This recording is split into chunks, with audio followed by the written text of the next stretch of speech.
কিছু সময় আমরা একসাথে কাটিয়েছি। দুই দেশের স্বার্থ সংশ্লিষ্ট বিষয় নিয়ে আমরা কথা বলেছি। পাশাপাশি আগামীতে আমাদের এই দুই দেশের সম্পর্ককে আরো কিভাবে একটা চমৎকার পর্যায়ে নিয়ে যাওয়া যায় সেই বিষয়ে আমাদের অভিব্যক্তি উভয় আমরা ব্যক্ত করেছি।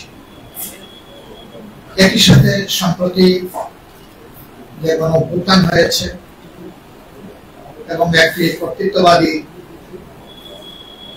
সরকারের বিরুদ্ধে এদেশের গণমানুষের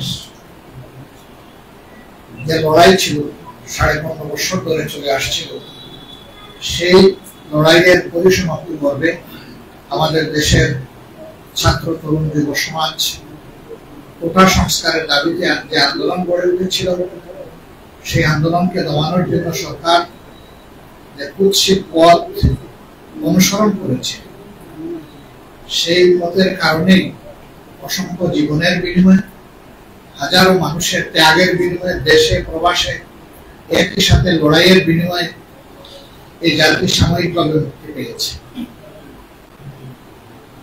এই পর্বে বাংলাদেশ কিভাবে সামনে দেশের জনগণের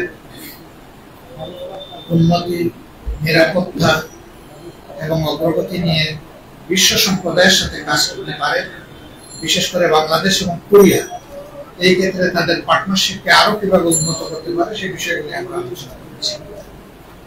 আমরা আলোচনা করেছি সম্প্রতি আন্দোলনে যারা আহত হয়ে তাদের মূল্যবান অঙ্গগুলা হারিয়েছেন এবং যারা চোখ হারিয়েছেন অথবা হারাতে বসেছেন, তাদেরকে কোরিয়া তাদের স্বাস্থ্য বিভাগের পক্ষ থেকে কি সহযোগিতা করতে পারে সেই বিষয়গুলো নিয়ে আমরা তাদের দৃষ্টি আকর্ষণ করেছি এবং তারা আমাদেরকে আশ্বস্ত করেছে যে এই ব্যাপারে তারা ভেবে চিন্তে আশা করছেন তারা যে ভালোভাবে আমাদের কিছু সহযোগিতা করতে পারবেন।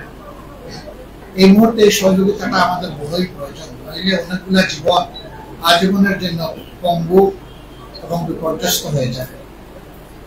আমরা আমাদের দেশের ডেভেলপমেন্টে তাদের যে স্কিল অভিজ্ঞতা সেটাকে কিভাবে আরো বেশি আমরা পেতে পারি সেই বিষয়গুলো নিয়ে আমরা আলোচনা করেছি। একই সাথে কোরিয়াতে বসবাসরত বাংলাদেশিরা আরো কিভাবে বড় অবদান রাখতে পারেন এবং এদেশ থেকে আরো বেশি স্কিল ওয়ার্কার কোরিয়া যেতে পারেন সেই বিষয়গুলো আমরা আলোচনায় এনেছি। আমাদের আলোচনা অত্যন্ত চমৎকার হয়েছে, সন্তোষজনক হয়েছে। আমরা